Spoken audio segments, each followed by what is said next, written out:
Dan saudara, bagaimana juga menyikapi pertemuan antara Prabowo dan Megawati yang rencananya akan dilangsungkan, kapan juga tepatnya akan dilangsungkan, dan apa implikasi politis dari pertemuan dua tokoh ini. Kita akan bahas bersama politisi Partai Gerindra Hendarsam Marantoko, dari PDIP diwakili ada Ciko Hakim, serta analis politik Ahmad Khairul Umam. Selamat sore Bapak-Bapak. Selamat Selamat sore, sore, Mas Assalamualaikum Uma, warahmatullahi wabarakatuh. Mas Ciko. Oke, saya ke Bung Ciko dulu kalau gitu. Yang sekarang jadi pertanyaan kan Ibu Mega tadi kalau berita pengantar sempat bilang ya kalau saya sih mau-mau aja, tinggal kapan dan di mananya aja diatur aja gitu loh. Sejauh ini sudah ada rencana ke sana dan Ibu Mega sudah bilang ke teman-teman di PDI Perjuangan belum akan mengundang Pak Prabowo? Bu Mega belum menyampaikan secara khusus kepada kami, namun rasa-rasanya memang ini adalah suatu hal yang sudah ada yang dalam tanda kutip pihak-pihak yang mengatur dari pihak utusan Bu Mega, Wati Soekarno Putri, Ketua Umum kami, baik juga dari Pak Prabowo, Pak Dhani, lainnya. Tentu dan ini suatu hal yang di internal kader kami adalah suatu hal yang positif karena memang pertemuan dua tokoh bangsa ini sudah lama dinanti oleh masyarakat dan oleh kader dari kedua belah partai tentunya, karena pada prinsipnya keduanya tidak memiliki permasalahan pribadi atau permasalahan politik di antara keduanya, dan itu pertemuan ini akan sangat bagaimana membuat masyarakat juga positif menghadapi tantangan-tantangan kita ke depan. Ya, kita tahu banyak sekali permasalahan terkait dengan ekonomi, terkait dengan di domestik maupun internasional yang sedang terjadi. Kita berharap pertemuan ini bisa menurunkan tensi politik di dalam negeri yang kemudian juga bisa menyimpulkan persatuan yang kuat dari tokoh-tokoh tersebut sehingga bisa menyongsong masa depan lebih baik. Ya, Bung Ciko, mohon maaf suara Anda seperti kurang terlalu jelas didengar di studio. Tadi saya tapi sedikit menangkap apa yang Anda sampaikan termasuk soal menurunkan tensi politik. Tapi saya akan beri kesempatan nanti Bung Ciko untuk memperbaiki sambungan komunikasi. Saya ke Pak Hendarsam dulu ya sebentar. Pak Hendarsam, sudah ada informasi kapan dan di mana pertemuannya? Yang kalau masalah tempat belum ada informasi. Kalau masalah kapannya kita berharap semoga saja di bulan ini, di bulan Januari ini sudah sudah ada kejelasan tentang waktunya ya. Tapi untuk tanggal dan lain sebagainya kita belum bisa memastikan hal tersebut. Tapi ya apapun itu ya kan terjadi atau tidaknya nanti, karena kan sebelumnya kan ini sudah pernah direncanakan juga ya pertemuan ini dan tidak belum terlaksana pada saat itu ya kan. Nah, kita juga masih menunggu waktu dari Bu Megawati apabila memang beliau berkenan dan memang waktunya tepat ya makanya mudah-mudahan yang kita yang kita harapkan dari kita dan juga dari teman-teman dari PDIP ya di luar Bu Megawati ini ya kemungkinan di bulan Januari lah. Ini baik Pak Hendarsam, dalam konteks pertemuan antara Pak Prabowo dengan Ibu Megawati ini kan masing-masing pihak sejauh ini ya menyangkal lah ya ada deal-deal politik atau pembicaraan politik, kerjasama politik dan sebagainya. Tapi memang tidak adakah rencana kerjasama politik secara politik begitu antara Partai Gerindra dan PDI Perjuangan sejauh ini? Sejauh ini nggak ada ya, nggak ada pembicaraan ke arah situ sama sekali. Jadi pemerintahan Pak Prabowo ke depannya ini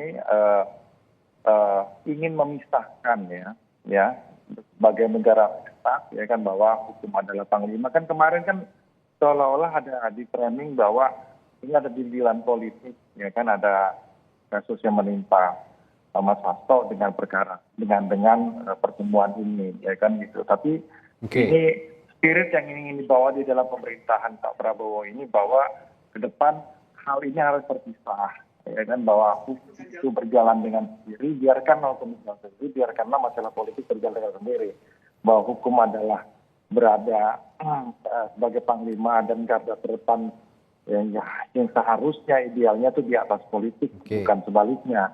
Nah, praktek-praktek inilah ya yang ingin kita jalankan. Jadi nggak ada kaitan sama sekali. Oke. Ya, tapi bisa kita buktikan lah itu. Ya, saya ke Bung Ciko lagi. Oke, baik, Pak Endarsam. Saya Bung Ciko lagi. Bung Ciko, kalau sekarang saya ingin menanyakan sekaligus juga mengklarifikasi ataupun juga ya mengcounter isu-isu yang beredar di luas di publik begitu ya. Kalau memang PDI Perjuangan sekarang ingin berkomunikasi dengan Presiden Prabowo untuk ya salah satunya untuk membersihkan nama PDIP yang belakangan kayaknya banyak dihantam oleh badai, salah satunya kasus hukum yang menimpa sekjen partai Anda, Pak Hasto Kristianto. Untuk mengklarifikasi soal ini, apa penjelasan Anda kepada publik bahwa pertemuan Prabowo dengan Megawati nantinya bersih dari hal-hal tersebut, dari deal-deal tersebut? Sama sekali bersih ya. Saya rasa juga saya harus koreksi apa yang disampaikan Lali tadi, gitu. Membersihkan nama dalam tanda kutip. Saya rasa nggak ada yang perlu dibersihkan dari nama PDI Perjuangan. Justru kami sangat dikenal di akhir-akhir ini, bahkan apalagi terkait dengan kemarin putusan MK yang kemudian membolehkan partai-partai yang dengan threshold lebih rendah bisa mencalonkan diri, dan justru PDI Perjuangan masuk dalam kategori partai yang dianggap masyarakat sebagai partai yang masih memperjuangkan demokrasi, dan itu yang paling penting bagi kami terkait dengan kasus hukum yang menimpa Pak Hasto. Saya rasa kita bisa bandingkan dengan kasus-kasus hukum yang menggantung yang menimpa para tokoh partai politik lain, dan saya rasa kita nggak perlu masuk ke ranah itu. Tapi pada prinsipnya pertemuan antara Ibu dan Pak Prabowo ini lebih ke arah kepentingan bangsa. Kita merasa bahwa memang tantangan bangsa Indonesia, negara kita ini ke depan cukup berat terkait dengan permasalahan tadi ekonomi, utang luar negeri yang begitu tinggi, rupiah terhadap dolar yang begitu rendah, dan ini hanya bisa perlahan diperbaiki apabila ada stabilitas dalam bidang politik. Nah, kita tahu PDI Perjuangan walaupun anggap berada di luar pemerintahan dan dengan jumlah sekian persen, namun tidak bisa dipungkiri bahwa pengaruh dari partai kami ini cukup besar di Republik ini, sehingga simbol dari persatuan antara Pak Prabowo dan Bu Megawati sangat dibutuhkan untuk bisa kemudian mengangkat bangsa kita untuk kembali punya harapan bahwa ada persatuan di antara elit-elit politik yang penting di negeri ini sehingga kita menyongsong masa depan. Baik, Bung Ciko, simbol persatuan dan kesatuan ini menjadi tanda pertemuan Megawati dan Prabowo nanti jika terwujud. Apakah Anda juga melihat hal seperti itu, Bung Umam, Mas Umam? Ya, memang ada beberapa hal, tetapi begini, bahwa pertemuan antara Bu Mega dan juga Pak Prabowo yang rencananya akan dilakukan dalam waktu dekat, ini mengindikasikan beberapa hal. Pertama, terjadi shifting interest. Ada kepentingan yang berbeda. Kalau dulu shifting interest ini terjadi, dulu yang memiliki kepentingan untuk bertemu itu adalah Pak Prabowo. Ya. Karena terkait dengan konteks menjaga stabilitas pemerintahan, kemudian bagaimana kekuasaan baru yang berjalan bisa lebih stabil dan lain sebagainya. Tetapi per hari ini yang justru memiliki keuntungan untuk kemudian bertemu bukan Pak Prabowo-nya, tetapi dari PDIP. Kenapa? Karena memang situasinya menghendaki demikian. Ada kondisi di mana kemudian PDIP dihadapkan pada sebuah realitas, baik itu dalam konteks kasus hukum yang melibatkan sekjen partai, Mas Hasto, atau terkait dengan kemudian upaya dari sejumlah kekuatan politik tertentu yang mencoba untuk mengacak-acak atau mengawut-awut soliditas internal partai. Jadi yang kedua, silakan. Situasi ini kemudian membuat PDIP untuk merenegosiasi kembali pola relasinya antara PDIP dengan pemerintahan. Nah, dan ini akan mengubah banyak hal. Bagaimana PDIP selama ini tampil dalam situasi di luar pemerintahan sebagai oposisi betul-betul sangat kuat, sangat garang. Tetapi dengan ada renegosiasi ini, saya khawatir akan terjadi sebuah pola relasi di mana kemudian akan muncul sebuah tren baru, yaitu oposisi setengah hati. Dan yang selanjutnya tentu ini akan menjadi sebuah tantangan tersendiri bagi netralitas, independensi, dan juga profesionalitas dari lembaga penegak hukum, dalam konteks ini KPK, untuk menjalankan fungsinya tanpa kemudian terintervensi oleh manuver-manuver, oleh berbagai kesempatan yang kemudian ditentukan oleh kekuatan-kekuatan elit politik yang ada di negeri ini. Saya meminjam kalimatnya Mas Umam, negosiasi relasi. Ini menarik karena beberapa elit partai, elit PDI Perjuangan juga menyebut bahwa Prabowo Subianto sebagai Ketua Umum Partai Gerindra maupun juga sebagai Presiden adalah mitra strategis. Sejauh ini konkretnya seperti apa, Bung Ciko, mitra strategis PDI Perjuangan dengan Gerindra ini? Ya, yang pasti yang paling utama adalah mitra strategis untuk membangun bangsa kita, untuk membangun negara kita, untuk mengangkat perekonomian kita yang kita anggap sedang terpuruk ini, untuk sama-sama kemudian keluar dari permasalahan-permasalahan ekonomi yang disebabkan oleh ketidakstabilan ekonomi dunia misalnya, terkait dengan juga situasi geopolitik dan lain-lain. Kita menganggap PDI Perjuangan selalu menganggap dirinya atau partai kami kader-kader kami menganggap partai kami ini selalu memberi peran yang besar dalam pembangunan bangsa dan negara ini, baik berada di dalam maupun di luar pemerintahan. Dan harapan kita tentu kali ini kita berharap Pak Prabowo bisa mengangkat bangsa kita keluar dari banyak permasalahan atau banyak tantangan ke depan yang harus dihadapi. Dan kita akan lebih kuat apabila PDI Perjuangan bersama-sama dengan Pak Prabowo, dalam artian bukan serta-merta bahwa kita masuk ke dalam kabinet, tetapi lebih sebagai penyeimbang yang juga konstruktif terkait dengan memberikan masukan, memberikan alternatif kebijakan yang kita anggap kurang, dan mendukung kebijakan-kebijakan yang kita anggap sudah cukup.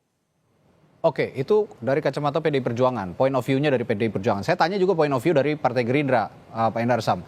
Kalau sejumlah elit PDI Perjuangan mengatakan Gerindra dan juga koalisinya, Koalisi Indonesia Maju adalah mitra strategis, apa makna dari kalimat ini menurut Anda?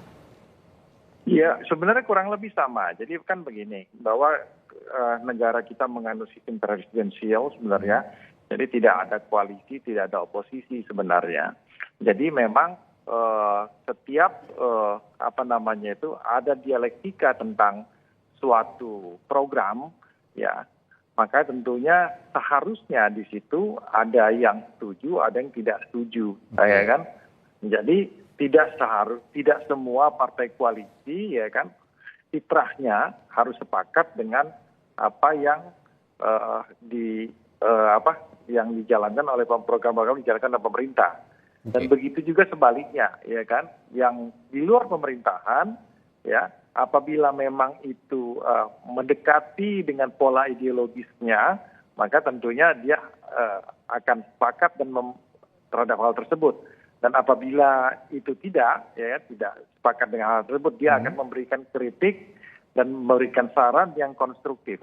Jadi bukan rumusnya itu koalisi itu menjadi seorang yang yes man dan oposisi itu menjadi suatu lembaga yang asal beda.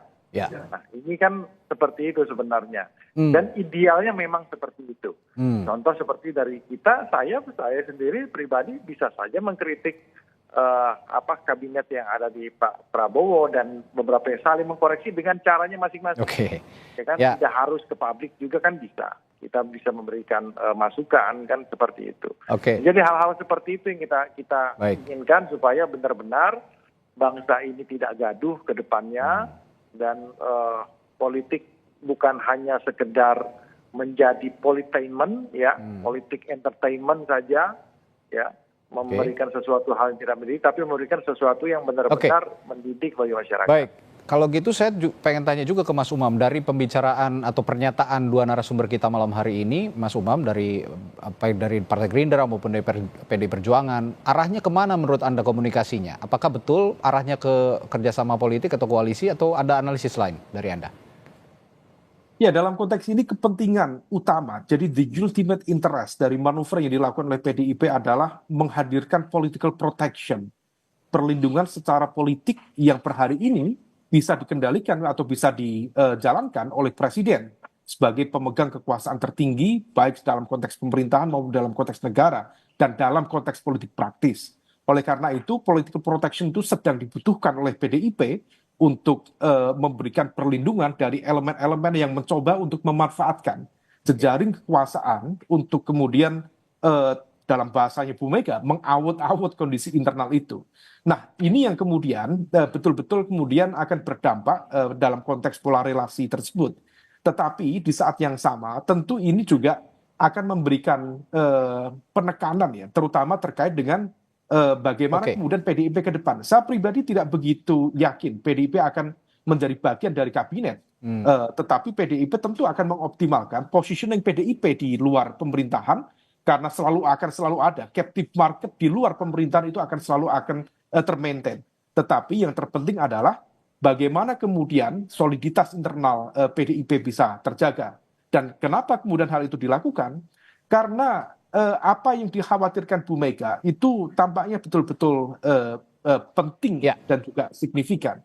Karena upaya untuk menersangkakan Mas Hasto itu adalah bagian dari lingkar inti dari kekuatan politik di dalam PDIP. Ya, Mas Umam. Dan Bu Mega adalah akan menjadi penentu yang kemudian nanti dalam konteks kongres ke depan akan berdampak signifikan bagaimana PDIP ke depan. Ya, tapi Mas Umam, saya juga ingin melihat bagaimana jika nanti kedua partai ini ataupun juga PDI Perjuangan masuk dalam lingkaran pemerintahannya Pak Prabowo begitu ya. Saya ingin juga mempertanyakan soal checks and balancesnya. Kalau tadi Pak Hendarsam mengatakan supaya politik tidak gaduh gitu ya.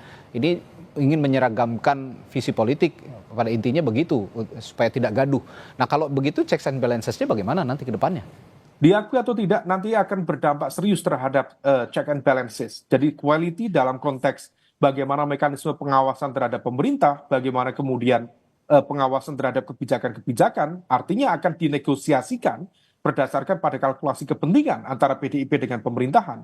Tetapi kemudian ketika kemudian itu bisa dilakukan, maka yang kemudian kita baca adalah PDIP mencoba untuk menggunakan kekuasaan yang dipegang oleh Pak Prabowo. Pertama, untuk menghadirkan perlindungan atau protection secara politik.